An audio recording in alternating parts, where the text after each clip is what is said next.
Hello, there's just a quick note before we get into the Sam Tripoli conversation here.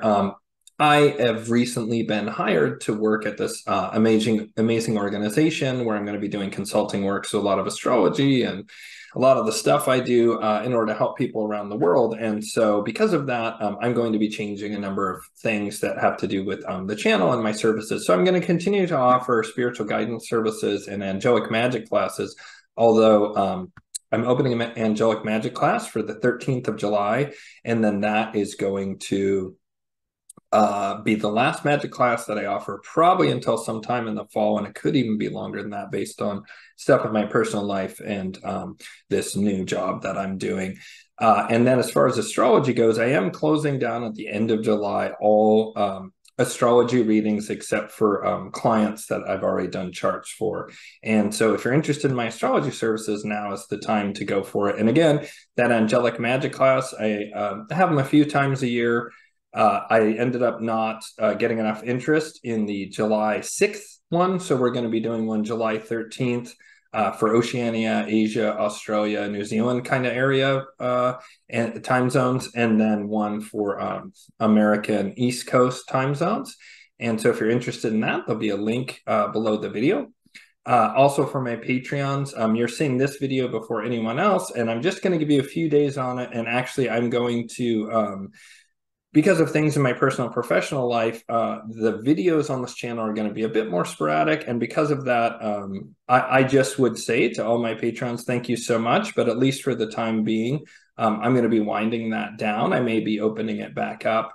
But I think in order to be fair for my paying Patreons, that I should probably just let them know that over the next few months, I'm going to have really sporadic releases on videos. And because of that, it probably doesn't make a lot of sense unless you want to pay for Patreon. In other words, there's going to just be a lot less content that I'm able to sort of give first to my Patreons. And so I'm just letting you know, I am going to try and do it here in the month of July since people have already paid. But if you want to cancel your various Patreon and YouTube things, then that's fine. And then if you want to do super chats or something during live chats, that's fantastic.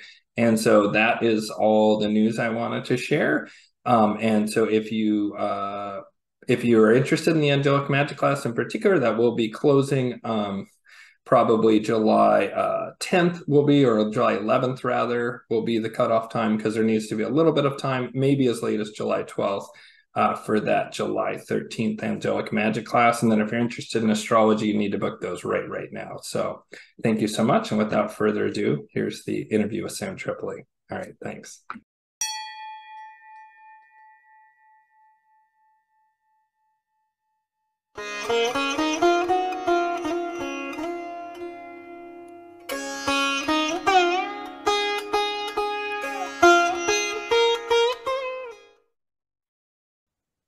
All right, and welcome once again to White Lotus of Light conversational series. And I am absolutely thrilled and ecstatic to have Sam the Man Tripoli, a man who probably for many of you needs no introduction because he fucking single-handedly blew up my channel. But Oh, that's for nice. those who don't know, Sam is runs what, 7 or 8 podcasts. Yeah, a lot of them. You're a stand-up comedian, father. I don't know. Like, sounds like you don't get any sleep.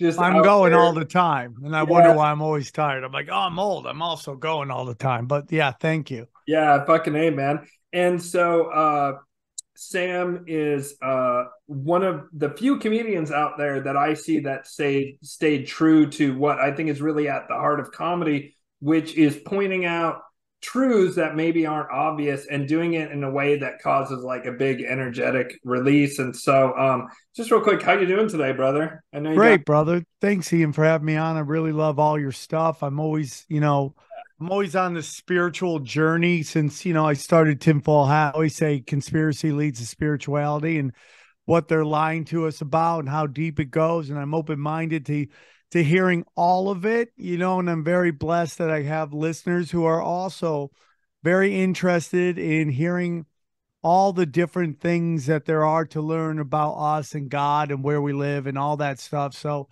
I appreciate it. Comedy's an interesting thing. And, it's like the comedians are the last line of, the defense of the free speech, because we don't need money to, we don't need, like, it's very interesting when you study like who's getting censored. It's always like YouTube creators and comedians, and you kind of wonder why those two groups are getting censored so hard. And for me, it's about because they can create product, very good product, without needing banker money, right? You don't need like to throw a Broadway play. You need you need a whole lot of money to make a movie, whatever. Telling jokes or like all the great stuff you do on your channel, you can do on your own with time and hard work, and you put out a phenomenal product. You know, I'm giving people on my show that are putting out docs that like blow away anything you see on Netflix. So it's like, it's a wonderful time to be a content creator. The powers that be are upset about it, but we just keep pushing forward. And I think we're winning. I agree with all of that. A big part of why, you touched on the spiritual element, and a big part of why I wanted to have you on today, aside from just that, I'm such a big fan of what you're doing. I just think it's so fucking important, not just the truther element, but the combination of truther plus comedy, I think, is critically important. And I'll kind of go into why I think that later. But the spiritual dimension of it is that, I work with angelic magic, and one of the choirs of angels is called the Virtues, and they're the choir that handles prophecy and healing. And they described to me that they have 3 chalices of healing. And the first chalice is the chalice of tears. For a lot of people, they just really have to grieve. Like, they have to grieve their own lost innocence. They have to grieve the nightmare of what's going on in the world. They have to have that release that can really only come from tears. And that then gets sort of stuck emotional content moving and ready to really be transmuted. But then the second chalice is the chalice of laughter. And laughter alchemizes and changes that material into like this big release. And that's why I think so many comedians are fucking depressed as hell, because they can tap into that depression. I was at my best, like, comedic. I'm nowhere near your level, but I did some like open mic stand-up comedy stuff. Respect. And I was at my funniest when I was my most fucking miserable. Dude, straight up. I was way funnier when I was miserable than when I'm happy. You watch kind of like that. You see that in rapping too, like where Eminem was at his best when he felt like super disrespected, and and he was cranking out all this amazing content. And then kind of when he was seen as the best to do it, I think he kind of got a little lost. So he'd have to make up these fake rap battles and stuff like that. For sure. It's very interesting. It is when everything's paid for and life is good. It's a little harder to try to come up with jokes and be relatable. I definitely have seen that with friends of mine who've gone super duper nova. The basics to trying to find relatable stuff gets a little bit harder and harder for sure. But yeah, man, there's just in life, I believe, kind of, you got to go through it to get to it, right? So it's like you got to kind of go through this darkness that leads to the light. That's kind of what I believe for sure. So yeah, I totally get that, man. It's like when you're broke, and there's also something when you're broke that like there's this drive to like kind of save yourself, and that's very inspiring artistically. So it's very interesting. Yeah. And plus I've been doing comedy almost 30 years. The hardest problem I have right now is like trying to find something I haven't already talked about 1,000 times, which is its own kind of battle. Huh, that's interesting. Yeah. And so they literally say laughter is like this absolute key of alchemical transformation for like the kind of collective trauma we're in. And then the third chalice is the chalice of joy, and you get to experience that once you've transmuted that energy. You get to experience it in its natural state, and that is joy. And so like what you're doing, brother, like, please don't let anyone fucking tell you that it's not important or it's just some bullshit. You're just making some jokes and making people laugh. It's fucking more important now than I think it's ever been before. And I kind of want to like dive into that more deeply, but I just want, I don't know how much people know about sort of like your early life and how you got started in comedy. And I really want this show to be about you and your journey and how you came to be this like truther comedian superhero. At least that's how I see you, brother. Well, I appreciate that very much. It's very interesting. So people always ask me like, when did you know you wanted to be a comic? And I swear on God that I knew I wanted to be a comedian like from the moment I realized I existed in the universe. There's that, when you come to that moment, like I am something, right? You have this moment where like when you're a baby and you're looking around, but you don't really know what you're doing. You're just living, right? And then you kind of have this moment where you become self-aware. You're Mm. like, oh, I'm something in this world. And the second thought I had was like, I just want to make people laugh. And for me, like I wanted to be a comedian before I even knew there was a term for it. So like I was trying to, I remember this is how old I am. I remember I would have like door-to-door salesmen would be coming to houses trying to sell my mother like vacuum machines and stuff like that. And I would Yeah. just try to make these guys laugh so hard. I remember I'd throw in a banana peel on the ground and I would try to act like I'm falling. The sales guy's like trying to work. He's like, dude, that's really funny. I just got to hold on for a second. I'm working here. So I always wanted to do it. I got funniest in sixth grade. I got class clown in sixth grade. And like my whole goal in life was when I went to high school, my high school, 7th through 12th grade, all I wanted to do was get class clown. Like that was my goal in life. And I wanted in 12th grade be named class clown. And I got it. And they actually discontinued the award for a little while because they're like, we don't need any more Tripolis around here. So so I've always wanted to do it. That's always something I really wanted to do. And it was very hard when I was starting because we didn't have the internet because we couldn't there's some of these young guys are coming in, they have a really good grasp of comedy because there's so much comedy for them to consume Yeah. on the internet. Right. So me, it's just like I had to catch like Tonight shows and if there was a story somewhere, I would, you couldn't even get a DVD. I think like VHSs were just coming around, so you would Yeah. catch it whenever you could. But my dad and my mom were different people. My mom didn't like dirty comedy, but my dad loved it, and Uh-huh. he was bringing home like Richard Pryor and Eddie Murphy and all that stuff. And I grew up on like Sam Kinison and again Richard Pryor and Andrew Dice Clay. So I've always liked the kind of outlaws. I was always That into the guy would be outlaws. canceled 3 seconds in. He'd be like, "Hey, everybody, I'm Andrew Dyson." The curtain would just close. He'd be drug Yeah, up. he was canceled. He was the first to get canceled.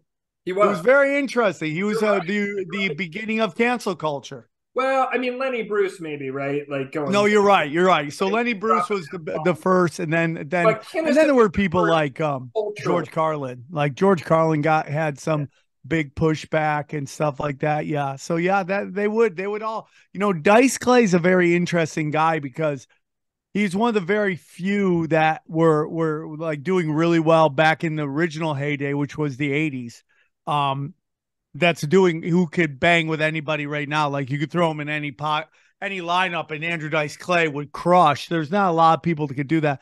The only other the only other person I think that could do that is Sam Kinison. And if you watch Sam Kinison's style, it is the beginning of the rant comedy that we see Bill Burr and Joe Rogan and all these guys really like knocking out of the park with. So I was always drawn to the outlaws.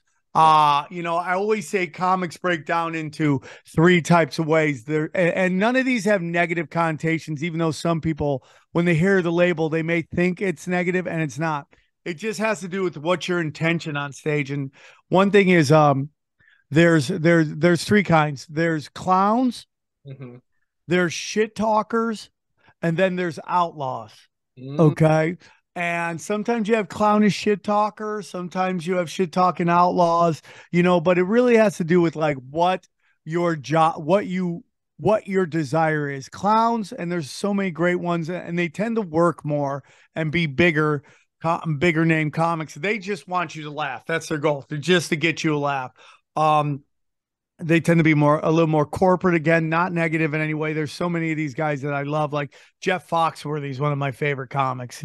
And, all the comics I listed, you'd probably never hear me say Jeff Foxworthy. And then there's the shit talkers, and those are like the Bill Burrs and the people who just go up there and they have a point and they really want to connect on their point and they want to educate you. And then the outlaws, and I'm a little bit of a shit talking outlaw. They just don't care. They just want to scorch the earth. And those are the Doug Stanhopes and, Joey Diaz's and those guys who are wonderful. So I've always been really connected to the shit talkers and the outlaws. Yeah. What do you think? So, what would you put Carlin in outlaw then?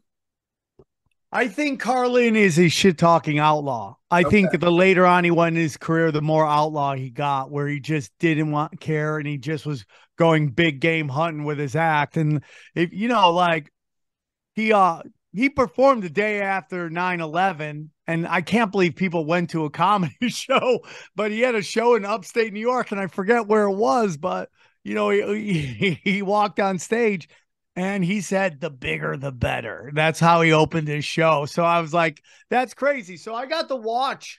Like I was blessed, man. I got picked up at the Comedy Store very early, and I got to watch a lot of masters go up before they passed. Carlin, Robin Williams, the Smothers brothers are still here, but I would tell you, man, the Smothers brothers, they had a little outlaw in them. Like if you go back to their original shows, they were doing a lot of political comedy back when they weren't allowed to. So the reason they want to censor us is because we are the gestures who take truth to power. Not all of us do, and some people get really mad at it. Like I don't want to overvaluate myself. I think we all sometimes, something I've learned in recovery is that, people aren't thinking about me as much as I used to think they were. That was a very freeing thing for me. The burden of thinking everybody's thinking about me all the time. And I got that from my father, who I love very much. And I was blessed to see him make all these mistakes. And then I saw myself going down that same road, and I was able to change it. And one thing I learned in recovery was nobody's thinking about me. Everybody's white knuckling their life and doing the best that they can. Yeah. So I don't want to overvalue myself, but I have been somewhat of a lightning rod within the Los Angeles comedy community. Like if people post I'm in their shows, you'll see them text like conspiracy theorists or the comic conspiracy theorists and other labels that I don't want to get into here. But you know, they don't think about me, but I do believe there is a segment that like didn't like me because they thought I was wrong, but now they really are mad at me because they know I'm right. And it's like it's this weird kind of combination that it just sucks because what we do, and I'm sure you get some pushback on what you say, like it's all out of love for humanity. That's really what it's all about. I am always cared for people. I've always, like, even when I was in college and I was in a fraternity, I was the guy who kind of talked to kept the pledges going, telling them to believe in themselves. So I've always been like a helper. That's in my life now, I've gotten into a lot about abundance and like giving things away. That's a big part of my life. Every day I write down that I'm going to help 3 people without expecting anything back. So I practice that in my life. That's what I do. That's beautiful. I love that. So I'm going to real quick rattle off my 2 favorite comedians. One, I align with where he was at his time. I bet anything he'd be right there with us now. But my number 1, probably all-time favorite comedian, gone way too soon, Bill Hicks. Oh yeah, Bill Hicks is a big influence on my life. Yeah. Bill Hicks was a big influence on my life when I discovered him in college. Yeah. I kind of followed him down, and he was taken too soon, and that really sucks because I also think that Bill Hicks was evolving a lot too. Like if you kind of start to listen to him towards the end, he's evolving into this kind of understanding, which is, where I am right now in my life is that you can't save anybody. People have to save themselves. And that's how, and I get kind of in it. Like I'm in this real journey, Ian, in my life where it's like, I love Christ. I love Christianity, but I also know that I believe there's a lot more to the universe. And I'm coming to, a lot of the stuff that you talk about resonates with me. That's why when I discovered your channel, I told everybody about it on Twitter and then on my podcast, and we had you on. So you're you resonate with me as well. And it's, there's just, everything is energy to me. And, so like, I've come to this thing in my life where it's like, I've just come to think that, there's so much of what our modern day society does is like people want to change the game. And I was talking to some people in recovery recently about, to me, it's like everything in life is a game. Like this podcast you and I are doing right now is a game. There's a game. You and I are working together to put out the most entertaining thing that your listeners and my listeners will enjoy. That is the game. Put out the best podcast. We're going to try not to talk over each other, or we're not going to try to get too crazy or too weird that people like, I don't even know what they're talking about. So that is the game. So that for me, and I've studied this in life, is this thing about learning that it's not, you don't change the game. You here's how it goes. And I do believe this is like, I don't know if you consider yourself a conspiracy theorist or a truther or whatever you are, but I really do believe that the conspiracy truther spiritual community has made a giant impact in the last couple years, and that in that they showed how to beat the game. That's how you change the game. And I've studied this in comedy, is like, I've watched people, like there was a way to, and you could, if I'm talking too long, let me know, but there is I've watched comedy and the model of comedy and how you made it back, like say in the 80s, which was, you get your 5 minutes ready for the Tonight Show. And if you got on the Tonight Show, that was like level one. Then you go on the road and you would craft this act that people would want to turn to a sitcom, or you get into a movie. And that was kind of the model. And if you didn't get that, you were done. There's no other way. So then this guy comes along, his name is Dane Cook, and he starts to discover that, through the internet, I can get a following. So he blows up on MySpace. Now every comic's like, I'm going to try to do that. See, this is how the game adapts. See, you don't change the game. The game changes itself, because once everybody starts to beat the game adapts to a different way. Do you understand what I'm saying? Yeah. So now the way to make it isn't the way Dane Cook did it. It's a whole different way, or a change of the way. So what I always, and then, Christ consciousness fits into this as well. How do you change the world is by changing yourself. And that's what, so going back to the Bill Hicks thing, I do believe that towards the end of Bill Hicks, he was starting to realize like how he could reach more people in his comedy without being as much blunt force trauma that he was doing. You'd see him because he would make quotes like, I played it a little wrong, but because he was a wonderful writer, and he was, and like, I think if he had gone into a little bit more of his personal stuff, he would even be bigger. But again, sometimes when you're telling the truth, people are a little weirded out and they don't want to hear it. But he was a big influence on me. He introduced me to Tool, the band Tool. I started getting into Tool and through Bill Hicks. So, he was a big, him, and I like to consider myself a weird combination of Bill Hicks and Richard Pryor. Wow. That's heady. Not acting like I'm on any of their levels in any way. I'm telling you, but that's kind of how I mold myself as political comedy with just some good fashion relatability stuff as well. Yeah, man. Fucking A. Did real quick, two things about that. And then you said something about truther, and that's kind of like the next section I want to go into. Did you meet Bill Hicks? And I think they might have killed him the same way they killed Bob Marley with giving him cancer. Like, it's just weird to me the way he just drops, because he was blowing the fuck up in England, not here. They suppressed the shit out of him in the US. I actually found out about Bill Hicks because of my English girlfriend was like, oh, Bill Hicks is the best comedian. And I was like, who? Right? And I consider myself kind of a comedy connoisseur to some degree, right? And I was like, who are you talking about? And they were like, she was like, you don't know, how do you not know Bill Hicks as an American? He talks mostly about American history and American foreign policy and stuff. And I was like, I have no fucking clue you're talking about. And then I watched him and I was like, oh my fucking God, this guy. Yeah, I'm with you. Speaking to me like perfectly. Like, back then I was a liberal or whatever. And like, fuck, bro, I don't know what happened with politics in this country. I felt like I stood still and we had a political pole shift, with the earth shifted around me or whatever. But I had never heard of him, and he was just getting really popular in England, to where it was definitely going to come back and spill back to the US. And then he got super aggressive cancer, just kind of like Bob Marley got that cancer that spread from his toe, and they say the CIA had a little pin with 100%. You think he was killed? Well, I think that the possibility is there, of course. Yeah. He was a very big name comic, taking truth to power.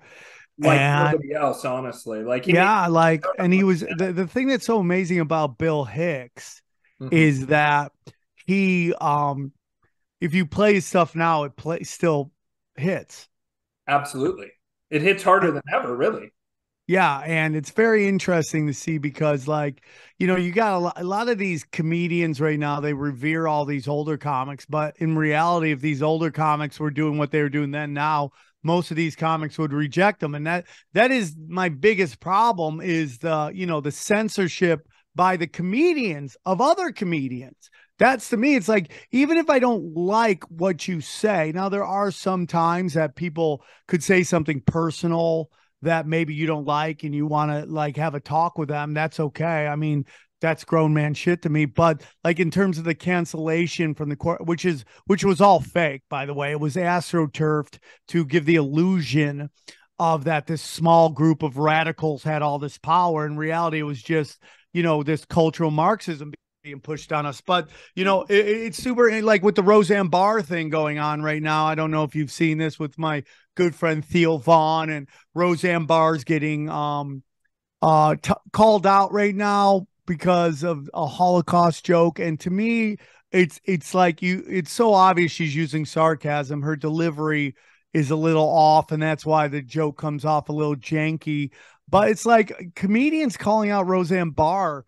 It's like, I think that's the most, like, that's just Benedict Arnold stuff right there. There's jokes that comics do that I do not like, but I will defend their right to do it even if I don't like it. Like, I really hate pedophile jokes. I hate pedophile jokes, but I will defend their right to say them because I don't think they should get canceled over those jokes. If you make joke about somebody's personal family members, and they might not like that, and they might have come show up and have a conversation with you, but I don't think people should lose their careers over these words, because this is all, again, part of this red guard cultural Marxism, where they're getting the youth to do all the dirty work of the elites, and we've seen this happen over and over and over and over again. So I think it's interesting, man. I think it's really interesting. Yeah, China and the Cultural Revolution did exactly what you just described. And Russia, big thing. And there's so much going on in America that just is just like the Bolshevik Revolution. And I just tell people all the time, and like, if they want to hear it, they want to hear it. I just think that we live in such a wonderful country that, and it has a lot of problems for sure. I think we could go forever on that, but I think they've gotten us so comfortably numb that nobody really wants to take a look at what's going on right now. And it's kind of chaotic for sure. Yeah, brother. Wow. I agree with all of that. So that kind of segues into what I wanted to say to you next with it, which is like, how did you get into, like, I'm just going to call it truth, or just because, I get that conspiracy theory in a certain sense. I like the idea of kind of taking the word back.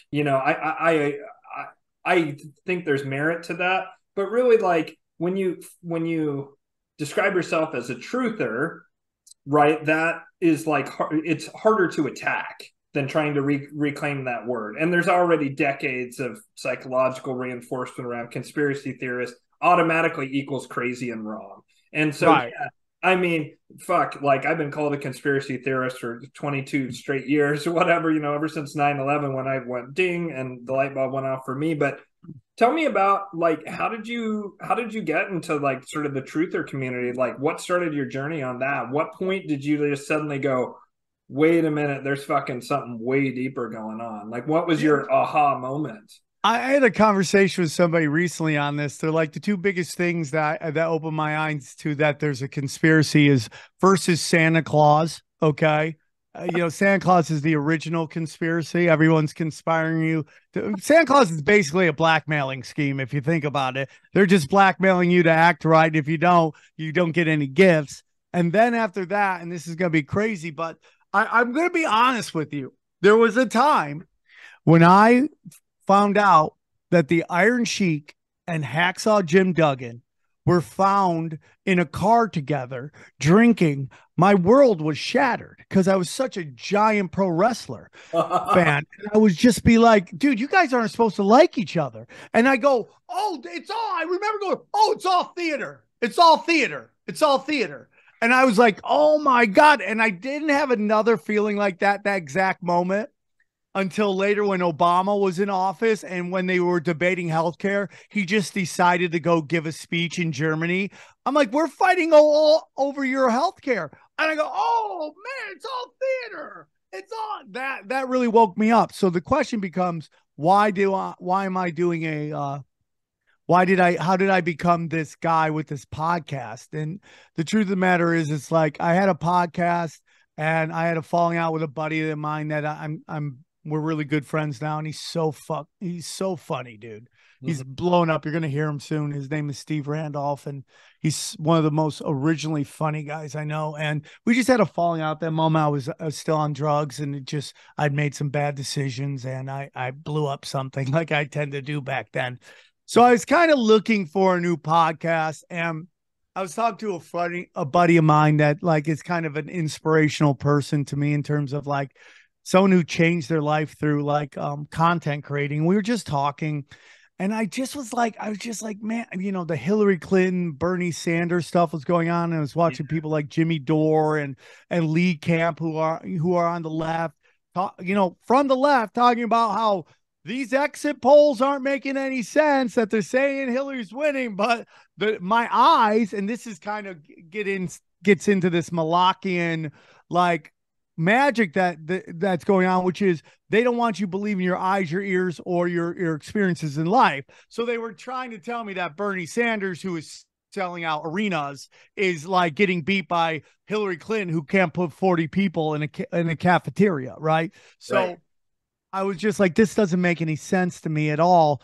And I'm like, maybe I should talk about this. And, it's so funny that you brought up the M word, because I remember trying to come up with what name I wanted for the podcast. Mm-hmm. And I remember thinking about the NWA. And at the time, I still love their music, but I think they represent something darker, yes. With terms of CIA and the influence of culture. And culture to me is not your friend. Everyone wants to think it's their heritage, but it's not. Mm-hmm. It's manufactured in think tanks. So, but I remember saying NWA, and they took that word back, like you'd said, and I agree with that. So I'm like, what is a term that is that's really like conspiracy theorists like to make them look bad? And I thought tinfoil hat. I looked up, saw if there's any other podcasts. I didn't see any other ones at the time, and I decided to call it tinfoil hat. And I remember when I had Eddie Bravo on there the first time, and I introduced the show. I go, "Hey, welcome to tinfoil hat," and he was on my first episode. He's like, what's the name of this? I go, tinfoil hat. He goes, why are you naming it that? I'm like, because we're gonna take it back, basically. I don't remember specifically what to say, but that was the notion. Like, and now today he loves the name because we do a tour together. So it's like, so that's where I got into it. And it was meant to start as like me talking conspiracies with my friends, and then it just became what I call like the Sports Center of the future, which is like, if you listen to tinfoil hat today, you'll know what's going to happen in 6 months. And it always just keeps going. And, our batting average is pretty good. We're in the high 900. So I would tell you that it's an interesting show, and it's a blessing. And it does have curses. I've had people I love, my mother, my brother, basically call me a crazy person. And then now they realize kind of what I'm doing. They appreciate it, but it didn't come without a toll, and it sucks because it is done out of love. Yeah. Yeah, brother. Believe me, I know all about that with my own family. I started, I remember in October of 2001, because just for whatever reason, I'm a Vedic astrologer is one of the things I do. And, I had what's called a Mahadasha shift, which is a major planetary period time shift, to where like a different planet's karmas ripen and there's a different planet has emphasis. And I switched. It just happens to be how my chart works. For everybody, it's different, a different day. But my chart switches Mahadashas on September 11th. And I actually literally had a Mahadasha shift on 9/11/2001. And it was literally crazy. Like my life went because I just, I sat there, we watched it, it was replayed 1,000 times because they're trying to get in your head, right? And I'm sitting there with all my boys, and I'm like, man, something about this just doesn't feel right to me. And they're like, well, everything about it. And I'm like, no, that's not what I mean. And so I thought about it, and I was like, man, how am I going to phrase this to these guys? And so then I thought about it. We played a lot of, we're about the same age. I don't know if you remember that game, not World of Warcraft 2. It was like you build bases with like either orcs or elves and dwarves or whatever, and you fight against each other, right? It's like a game, and you build out your bases and your different kinds of troops and stuff. And so I said to the guys, hey, what's the first thing you do in Warcraft 2? And they go, well, you build arrow towers, and I said, okay, why? And they said, well, if you don't have arrow towers and the other guy builds dragons or griffin riders, it's like the Air Force, you're going to get blown the fuck out by their Air Force will just come in and wipe out all your ground troops, and there's nothing you can do. And so I said, what's the first thing you do? They said, arrow towers. Well, and I said, why? And they said, well, you got to defend against the Air Force. And I go, how come we didn't have pop-up surface-to-air missiles and like fighter jets intercept the Pentagon? I said, sure, the buildings in New York, like I could see that happening, but even that's kind of crazy. But how did that happen first? And we're on high alert, and then the Pentagon gets hit. I'm like, that doesn't make, and I said, like, how did where was our Air Force? And they all like, the blood just drained from their faces, and they all look down, and then one of them starts going, no, like loses his shit, and he goes, that would mean the government's involved, and there's no fucking way, blah, blah. And I said, okay, look, I hear what you're saying. I agree with you, but you didn't answer my question. Where was the air defense? And they just got like big mad. And so I was like, okay, well, what the fuck ever.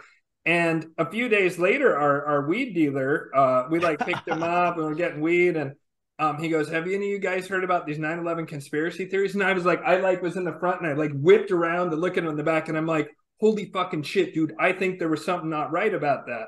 And I had already read Behold a Pale Horse by I love that book.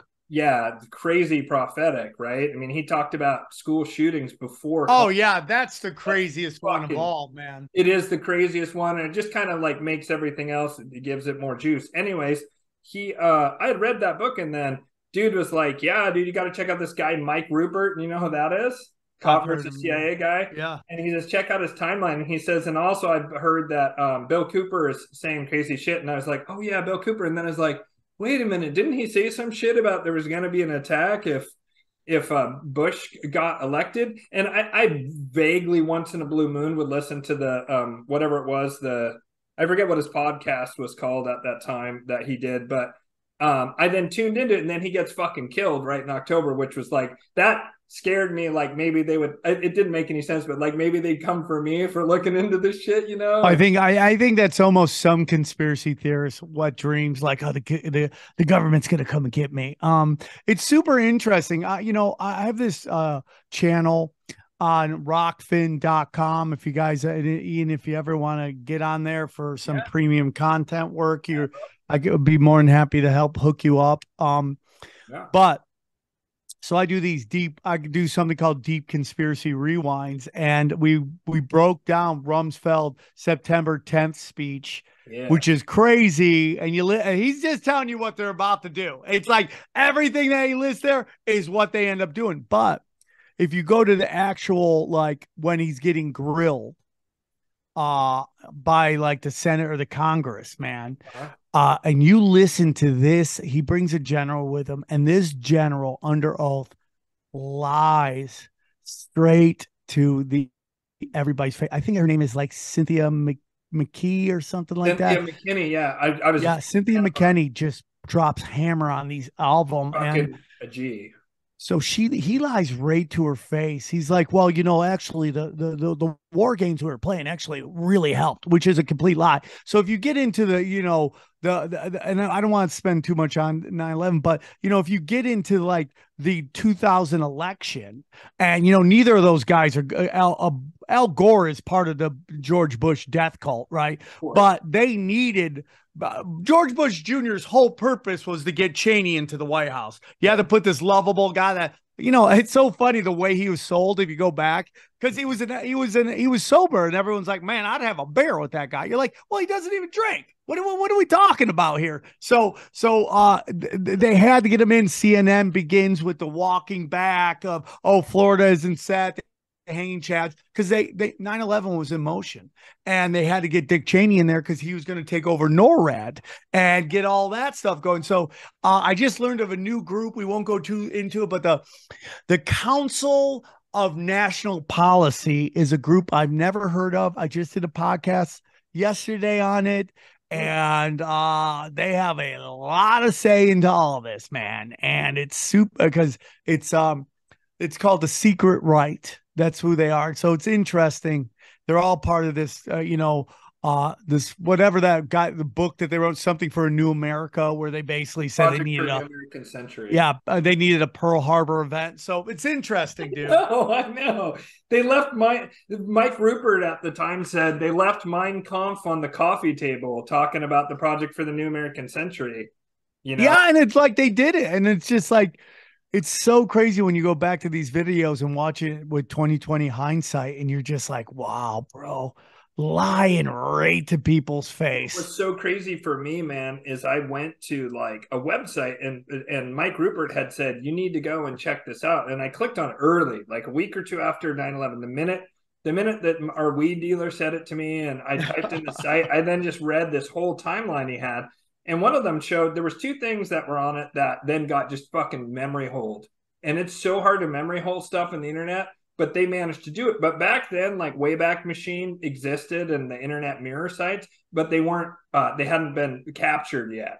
So I like went and one day I looked and it showed how there was no planes at these various military bases because they were doing that drill over the Midwest.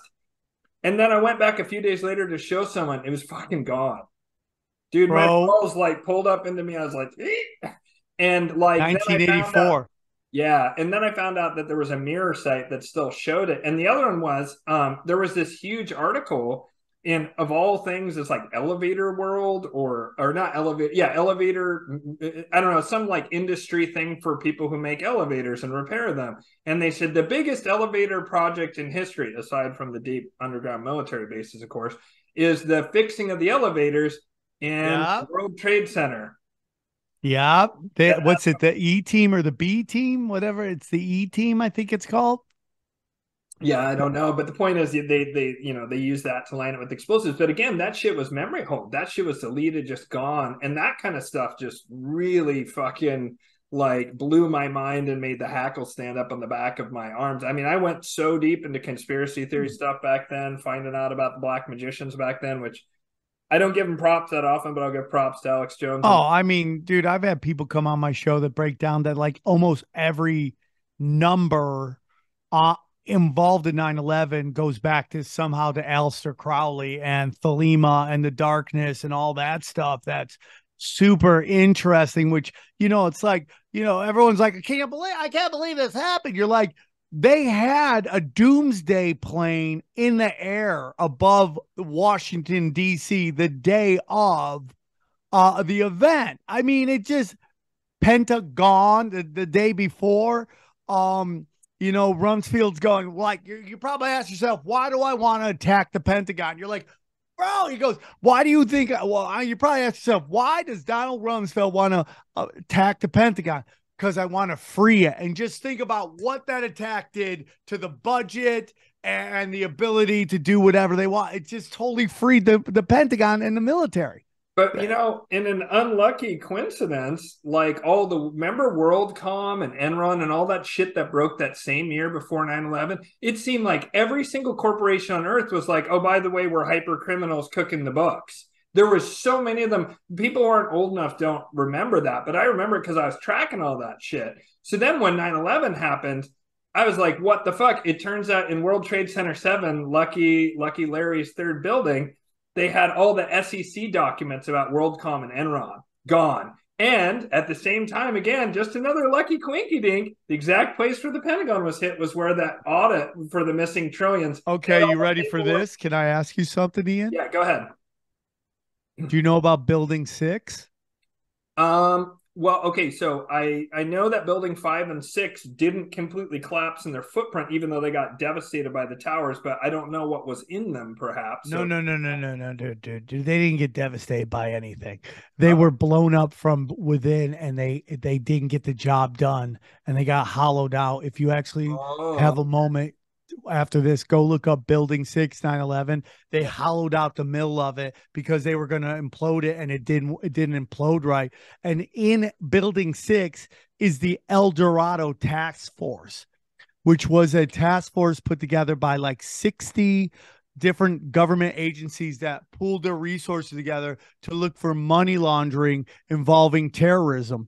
And they drilled it right to the bottom and got rid of all of the documents that were involved. And I have a we're gonna release an episode on Tuesday that's gonna be controversial. It's talking a lot about the dark side of Donald Trump and the dark side of RFK Jr. And these are dangerous conversations to have because people in my world, our world, are pro those guys. But, for me, it's like you can like somebody, but you should always be in like Krav Maga stance or karate stance with your hands up, getting ready for some BS to happen, right? Because we've been burned so many times, man. We've been burned so many times. Oh, I forget the point of what I was making with this, man. But the whole thing is that it's just super interesting how everybody. Oh, Rudy Giuliani, that was it.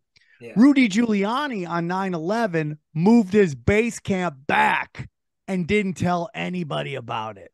yeah. He never told anybody. None of these first responders who ended up losing their life, he never told them why he was moving it back. And that's why I don't trust any of those dudes as far as I can kick them. Yeah. Well, getting into the whole thing I talk about, I mean, I see all those guys you just rattled off as Luciferian, whereas Rumsfeld and Cheney are, clearly in the Malachian camp. And the thing people don't realize is that the Lucifer, I know you get this, but a lot of people don't realize, like, the Luciferians, their behavior so often is so similar to the Malachians that it's really hard to kind of tease out that difference. For me, one of the big tells is, do people in the truth community have a mixed opinion about someone? If they do, they're almost certainly Luciferian. Because, like, you're not going to find anyone to defend Donald Trump, Hillary Clinton, George Soros, fucking Bill Gates, Klaus Schwab, Augustin Carstens. Nobody's going to defend any of those people. But you will find people that'll defend Giuliani, Trump, fucking RFK Jr., blah, blah, blah. But you'll also find people who go, no, no, no, those guys are sketchy. Like, you need to be aware, whatever. And it's because they are dangerous. And people need to recognize that when I talk about Luciferians, Malachians, and that I'm very much in favor of the Luciferians defeating the Malachians, that doesn't mean that I think that I want these people watching my kids. You know what I mean? Like, these are dangerous fucking people, Yeah, and they this need to is a be black seen. belt conversation that we're having right here. What's And that? not everybody is. This is a very black belt conversation Yeah, that yeah, we're having. So I have somebody who's gonna walk me through the Bible. I'm gonna do some Bible reading. I'm very excited about it because I think it is an important book, and I want to absolutely. read into it. Now, within the Bible, and I'm sure if I'm wrong, I will hear about it in the comment section. But in the Bible, it says it will not name Satan. It will not name the devil. It won't name him. But Lucifer's name is in the Bible Right. as one of the fallen. So to me, this is why what you're saying resonates with me is like, if he's named in the Bible, he can't be the dark one or the deceiver or whoever to me is the anchor of darkness that is behind everything. And that's why what you've been talking about with me really resonates with me, that there's degrees to this stuff. And I think when you start going that Lucifer isn't a Moloch, some people start to assume that you're co-signing on Lucifer, and I am not co-signing on Lucifer. Right. I'm of the light, and I love the light, and I love to vibrate at a higher level. And I do believe that this movement to discredit Christianity and plus discredit God is being done purposefully to disconnect us from it. So I have very strong feelings and connections to God, but I do believe I am very much into what you describe in your videos about Hmm. this degrees and who's worse than others. Hmm. And I do think there's degrees of this stuff. I don't think someone like RFK Jr. is in the same ballpark as a Dick Cheney Right. or any of these guys. Well, And one of them's darkness and one of them's the false light. I mean, Lucifer is the false light. there we Lucifer is the go. light bringer, and he brings a light, but it's a false light because it's a created light that Lucifer created through his sin of pride that he's trying to get humans to be narcissistic, right? But also spiritualizing, and they want humans to put humans, not God, at the center, and also kind of as co-pilot Lucifer. So you put both yourself, your selfish interest, and Lucifer at the center rather than God, putting God at the center and then acting your life. But the Malachians, like, that's just pure darkness. And so, all those people you mentioned are dark, whereas RFK and Trump appear to be a force for good that's bringing you towards the light, but it's a false light. And that's kind of like, it's a very nuanced thing, but I think it's really important. And so that kind of brings me a little bit to one of the other two things. I got to talk to UFOs with you before we get done here. Yeah, Got to for hit the sure. UFO because we didn't hit that on your show, and I really wanted to hit that. So comedy, man, and I mean, like, some of it's perfectly obvious, but comedy's obviously changed. A bunch of people are just sellout bitches. They've completely abandoned. To me, the template of comedy is the jester. The jester had a very special role in the royal courts in that the jester could speak truths that would get anyone else killed or exiled. They always had to be careful because sometimes they would piss off the king and there'd be a new Yeah, jester the next day. You got to 100%. be careful. But it was in order to relieve some of the political tension, people would speak that truth to power. And it was a special, like, sacred role that was allowed to do exactly that. And that, to me, is the archetype of the comedian, is the trickster, the person who can speak truth to power and kind of has a protected space in which to do that. And I feel like comedy, when you're punching down, it's not comedy. That's just sadism with like a nasty psychopathic laugh. And the thing is that everybody has access, going back to those chalices, everybody has access to the chalice of tears. But Yes. you have to be at a Luciferian or higher level of consciousness to enjoy the chalice of laughter. If you think about a lot of the really stiff people who are either like, they're like the blue-haired liberals, or they're like the really tight-ass, hard right Christians who are like, anyone who disagrees with me is Satan, including even other Christians that slightly disagree with me on a single passage in the Bible and go to a different church across the street. They're the enemy. That with us or against us crap. Anyone who's Yeah. in that brittle level, they don't laugh at shit. They have no sense of fucking humor. And the Malachians have no sense of humor. They don't understand it and they hate it. And if you look at almost every totalitarian regime, believe it or not, one of the first things they do is wipe out the comedians. Hitler certainly did. And Yeah, of so course. the comedy has changed with a bunch of people just being sellouts and going, ho, ho, ho, Trump, Trump, Trump, right? How do you see that comedy's changed in your mind, being an insider? And who do you think, can you rattle off some names of people who would stay true to it? Great example being Jimmy Dore, right? He Oh stayed yeah. true. I don't Oh agree yeah. with Jimmy. Jimmy is a little naive, perhaps willfully naive compared to you and I. We just went right in the deep But end. he's coming along. And the reason Yeah. I think Jimmy Dore is so important because So, his audience is of the left. yeah, And they're slowly but surely he's taking them on this journey, yeah, and that's why I think he's so important. And Jimmy Dore's kept it true. yeah. Obviously, I believe Joe Rogan's kept it true. If you Joe Rogan filmed a special. I don't know why he hasn't put it out yet. It's very I would love to know why. I don't know if he'll ever tell me, but he did film a special. I watched it. It was really, I watched him do it. It was some of the most impressive stuff I'd ever seen. He's really great. There's just a lot of really great. This guy named Josh Denny is really great. He pulls no punches as well.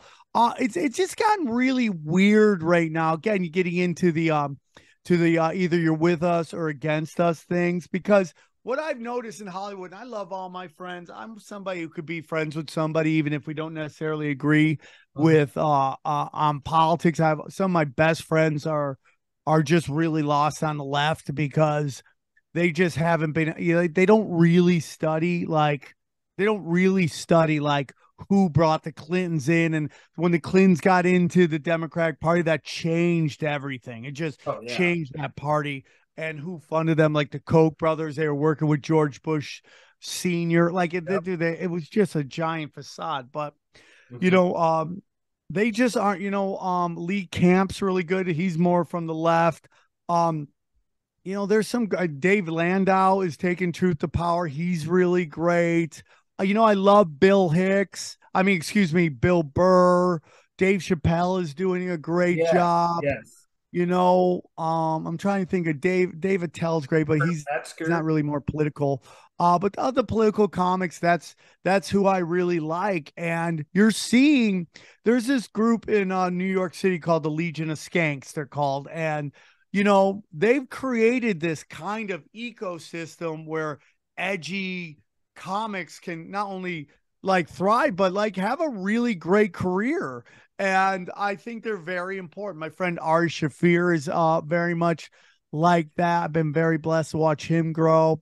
And they try to cancel him 1,000 times. My buddy Brian Callen is starting to wake up and he's like pushing back. So there are a lot of people doing it. And a big part of my life. So Craig Shoemaker, he's into it now. He's opening up. My friend Mike Binder's into it as well. He's pushing it. But it's like, there's this thing about like, you brought up punching up and punching down. I think that's you can get into a little trouble with that because you don't know where people are punching from a lot of times, right? Like my friend Craig Shoemaker, if you saw him, he's a very successful white man. And I had him on my podcast, and you were like, well, this guy's the top of the food chain. But if you listen to his life, he's like, dude, he got kidnapped by a pedophile for a week. His mother made him dress like a girl, go to school sometime. Like just all this chaos that happened in this world. So I remember I was doing Chicago, I was doing this comedy club. And every time I got off stage, there was a white woman crying. And they were just like, you got to learn to punch up. I go, you don't know honestly where I'm punching from.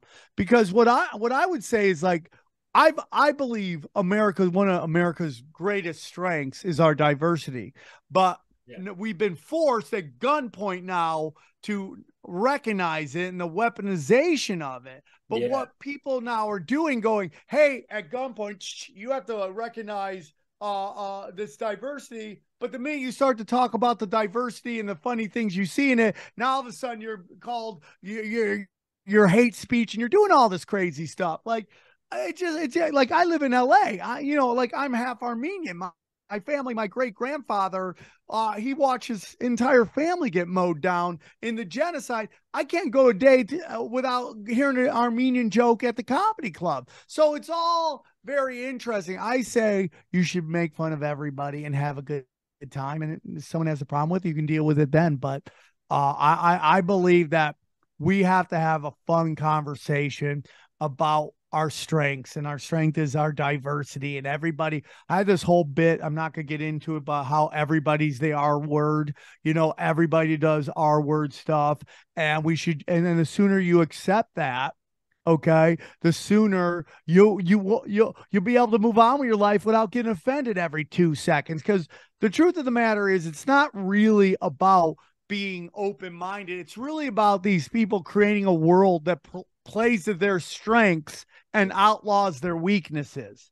Like Mhm. they don't want competition. They Right. want to be the only ones doing it. So with political correctness, they're eliminating the competition. And like I have this joke, and it's called oppression math. Mhm. And like as you walk to the stage, the crowd will start calculating how much your people have been oppressed, and based upon that is what they'll let you get away with. And at the top of the oppression ladder is a fat black gay midget, and he could say whatever he wants to about anybody.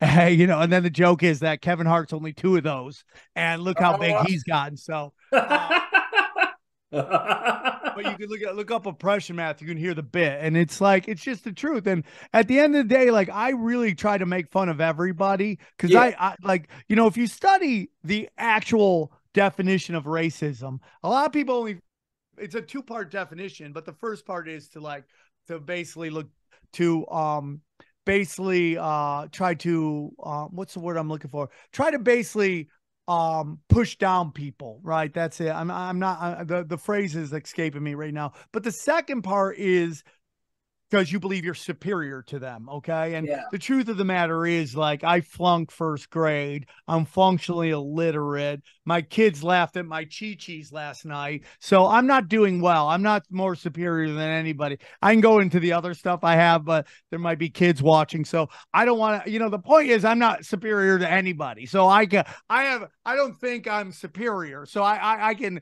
look at someone and go, oh, this is super funny, and have a talk about without, like, I work with everybody. I love everybody. I think our diversity is our strength, and they're trying to make us fight over it, when in reality we should be celebrating it, not in a way of this at gunpoint, helping others at the expense of others, helping some at the expense of others. We should have everybody have equal opportunity, and then the best of the best get it. And that is truly what I think will make our country great again. Wow, that's awesome, brother. Thank you for that nuance. That's so true. When I said punching down, I was thinking from the point of view of, do you have the corporate and political power at your Oh back? yeah, yeah, oh yeah, yeah, for sure. Not because actually right now it's punching up to say fuck this LGBTQ stuff being shoved down our throats. Fuck this race swapping bullshit that's actually deeply racist towards black people when you make Aragorn black suddenly in the Lord of the Rings. I agree, man. Like, so that's not in both either of those cases. You're not like picking on black people or trans people or whatever. You're picking on the CEI DEI shit from Davos. And so, but I agree. You're absolutely right. Like, I watched this comedian earlier today. I can't remember his name. He's really fucking funny, this black guy, and he had a meeting at Disney about the Black Little Mermaid, and he was like just totally mocking the shit out of it. And at the end, he said something of like, how does it even make any sense? Black people can't swim. And see, that's funny shit. It's not even true, but it's kind of true. And that's what it makes it funny. And it doesn't really matter. When you say white people can't dance, or Asian people are bad drivers and good at math, or these kind of things, like, okay, yes, there's a little bit of harm, and maybe some people are very sensitive and have been really traumatized because they were in some racist town in Alabama. Like, for those individuals, that could be traumatizing. But first of all, like, you shouldn't be going to a comedy club. That 100%, man. if you're thinking, I was talking about that with Roseanne Barr. Like, if you really believe Roseanne Barr, who is fiercely proud of her Jewish heritage, believes that the Holocaust didn't happen, you should never go near a comedy club, whether it's in the audience or on stage. You shouldn't go near there. I mean, it's just ridiculous to think that woman who talks about being Jewish all the time thinks that the Holocaust didn't happen. I mean, it was a badly delivered joke. And I love Roseanne Barr. I mean, I grew up on Roseanne. I have no problem. It wasn't a well-delivered joke. Okay. Yeah. She mixed her examples up in a weird way. Okay. But the thing that she is just ridiculous. And here's another thing, if there was a set rule, Ian, I would have followed it. If the rule was we can't do this and everybody agrees on that, we're all going to do this, then I would think it was a real rule. But it's not a real rule. In any way. It's a rule that it limits some and allows others. So if you're like, hey, you should make fun of black people. Well, black people are hilarious. Okay. So I can't talk about that. Like, it's just ridiculous. It's just ridiculous that I can't talk about it. But then black people just light each other up and everyone laughs, and it's the best. And it's the most hilarious thing ever. But black people do funny stuff. And if you don't think black people do funny stuff, explain to me the popularity of World Star Hip Hop, which was a website of videos of just hilarious shit that black people did. And I think it's funny. Doesn't mean I don't like it or I think they're no, it's just like a lot of times when I describe, I'm doing a joke and I go, this black person, it's mostly just to describe context so people have a better understanding of what I'm about to talk about. Okay. If it's not, if the guy's color isn't important, I'll say, oh, this guy walked in. But if it's about explaining texture of the situation that I'm about to discuss, then I will explain it.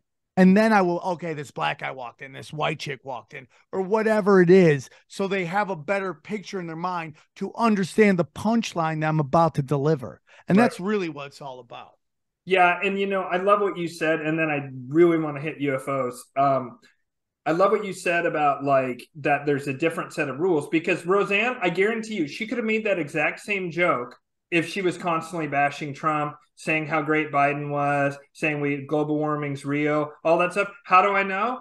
Well, Seth Rogen has gotten away with incredible amounts of racism. Sarah Silverman wore fucking blackface. She's just fine.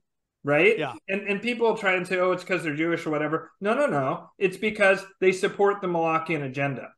If they did those exact same jokes, but they also were saying, fuck Biden, fuck the Bushes, fuck the Clintons, and then they wore a blackface and did everything exactly like they did, they would have been canceled like that. The reason they're going after Roseanne, despite her being Jewish, is because she's on the so-called right, which is I totally agree. Liberty side. So it's total bullshit. The minute people are, listen to black women. Okay, well, here's Candace Owens. Not that black woman. Yeah. Well, Right? Alec Baldwin is a great example of a guy who said every word in the book, being recorded saying the word in the book that would normally get everybody canceled. But because he's left leaning and he makes fun of Trump, I mean, he literally got away with murdering somebody. So, I mean, like, that's the greatest example of that possible. Great. And nobody can dispute it too. All right, Sam, I know you got to go in about 15 minutes. So, dude, the fucking alien thing, if you remember the first time I was on your show, I said, the report from Iron Mountain, it's pandemic, it's climate change, and it's a fake alien invasion is how they say they could take over the planet. And I said, I think they're going to really start ginning that up this year. Holy fuck, dude. Yeah, you can't go to any mainstream media site, and you see now even like Wingnut, like obviously fake and made up stories, like that one out of Vegas where a ship crashed in their backyard, but it was cloaked and there was 9-foot tall aliens or whatever. And the mainstream media is just running with it like it's a legitimate news story all of a sudden, and then they'll show something more credible, but it's crazy. Anyways, go ahead, man. And you have all these talking heads that are just running with this story because this is like their glory days of UFO stuff. So it's very interesting, man. And it's weird because if you're in our world and you've been a conspiracy theorist long enough, you've heard of Project Blue Beam, right? And you're like, oh, here we go, bro. Here we go. They're going up with it. And everything is about demoralization. That's what it's really about. Like, it's so funny when you get into this, like, oh, you remember there was a period in which you're like, oh my God, these balloons, they're in the air. And they wanted to label them Chinese spy balloons, but I have my own theory on that, and that is satellites are on balloons. That's a different discussion. But, okay, I mean, if you all look into Google and NASA have started a satellite balloon program, and it's called, guess what? Loons. I mean, you can't make this stuff up. So then they have this balloon that they've labeled it a Chinese spy balloon. Right. And then out of nowhere, and like everyone's like, oh, yeah, the balloon, it's everywhere. Nobody's doing anything about the balloon. And then literally a week later, this story comes out of Canada where it's like, oh man, they shot down this UFO. I'm like, hold on, let me get this right. You were afraid of a balloon and everybody was in the corner fearing, peeing their pants over a balloon. And then suddenly this thing that you're trying to convince me has come billions of miles through space, you just shot down. Tom Cruise got up in one of his planes and shot down this intergalactic vehicle. Come on, man. It's like everything is, this gets into the Malachian stuff. Everything is demoralization. Yep. That's what it's all about. It's all about demoralization. And the big part of the UFO push or the Project Blue Beam is that these things are so powerful. We have to come together to battle this powerful thing. It's all demoralization, and they just don't want you to know how powerful you are. Yeah, word, man. Yeah, that's why I go off so often about the black pill, because it's an insidious thing that happens a lot in the truth community, where people just get too bogged down and, oh my God, these people, you can't defeat them. They've been doing this for thousands of years, blah blah blah. And also some people like kind of get off on the doom porn. They're like, oh yeah, like we can't defeat them. Oh, it's like some weird Yeah, like for cuckold sure, Ian. kind For of sure. thing. It's like the prophet Eddie Bravo Yeah. says. I call him the prophet because he's right on so much stuff. But Yeah. he was talking about like black pill is like the most easily manipulated because what you're saying is there's no hope. Yeah. At least blue pills like I'm gonna trust these powerful people to save us. Yeah. Black pills like we're doomed. And I would like Word. I'll tell you, if I ever get the black pill, I'll end my show. I won't do it anymore because I don't want to put out something with no hope. The whole point of my show is to give you power to understand the manipulation, the spiritual and mental manipulation going on so that you can take control of your life and save yourself. So yeah, the black pills are I have a lot of black pills people on sometimes, not all the time, but and I always ask them, is there a spiritual component to it? And some of them are like, I believe in God, but this whole depopulation thing Mhm. doesn't make any sense to me if it's all about money and power. Why wouldn't you want more people to have money so you could tax them and take all their money? It doesn't. The only thing that makes sense to me is Malachian dark arts, Mhm. and that they're trying to take your that they're trying to worship Moloch and get rid of all of us because we have Christ consciousness within us and we're all connected and we're all with God, and that's the war that's going on. That's to me why all the pieces click together. Yeah, that's super well put. And like I want to point out that one of the reasons comedy is so fucking powerful is that you laugh at the tyrant and you expose that the tyrant's not wearing any clothes, and you give the power back to the people who are now laughing at the tyrant, and their power just wilts. Because they rely on fear. And it's really hard to be afraid of someone when you're laughing at them. You actually just feel automatically you're in the driver's seat, you're in control, you're in power. When you're laughing at Bush or whatever, you're looking down on him. You're from an elevated space. And that's why comedy is so powerful. And from their point of view, so fucking dangerous. And that's why they're trying to corral you guys. And I love that you guys are just breaking out of the pen and running wild and free and going nuts. I mean, those who are staying true to it. And Well, you bring up a big part of my push against political correctness and why I just go out there and say, I mean, I get told all these rules I can't do, and I just, you know, set them on fire, is mm-hmm. because I want people to know that, like, listen, dude, the walls aren't bleeding. Okay. And the days of corporations being able to cancel people, I think it's done. Yeah. Nobody's watching the news anymore. They've burnt that bridge with so little credibility that nobody cares anymore. Nobody's going to watch it. So they're not going to be able to do it. I think that day's dead, and you should be honest about what you want. Now, I don't even get into this hate speech thing. Like, oh, I hate hate speech. What is hate speech? Who determines what is hate speech? Now, you could say something. There could be some ramifications for what you say. Like someone shows up and has a problem with what you say. It's not free from consequences. Yeah. All right. What freedom of speech is that the government can't lock you up for what you're saying, and they're starting to violate that.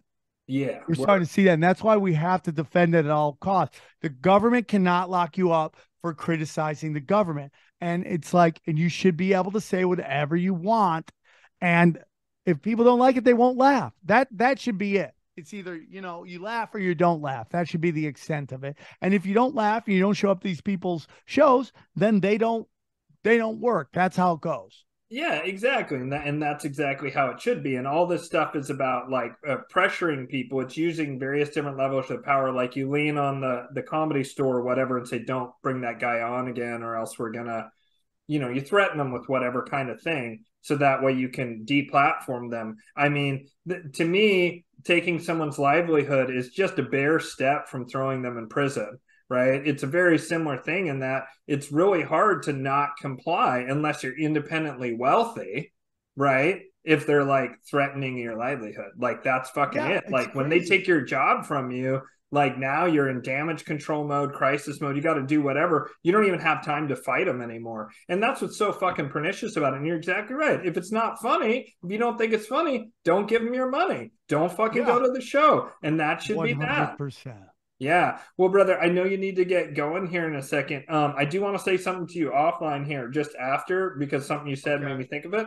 But yeah, bro, is there any final thoughts you want for folks? And I'll have to have you on again some other time. We can just bullshit Anytime, more. Ian. Yeah. Anytime, man. I love what you do, Ian. You're a great disseminator of information.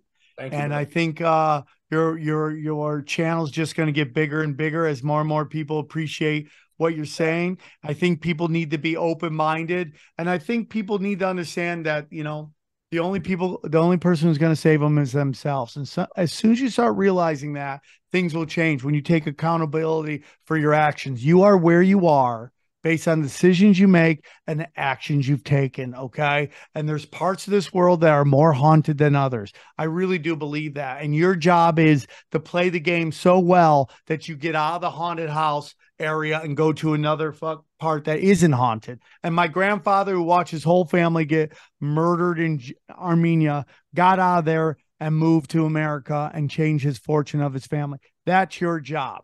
Your job is to change the fortune of your family, and you can do it. It's all out there. You just got to take control of your life and open up to your actions. And I appreciate you very much, Ian. Thanks for having me on. Fucking A. Thank you, Sam. And we'll have to have you on again. So stay on for a second, Sam. But No problem. thanks so much for tuning in. Catch you next time.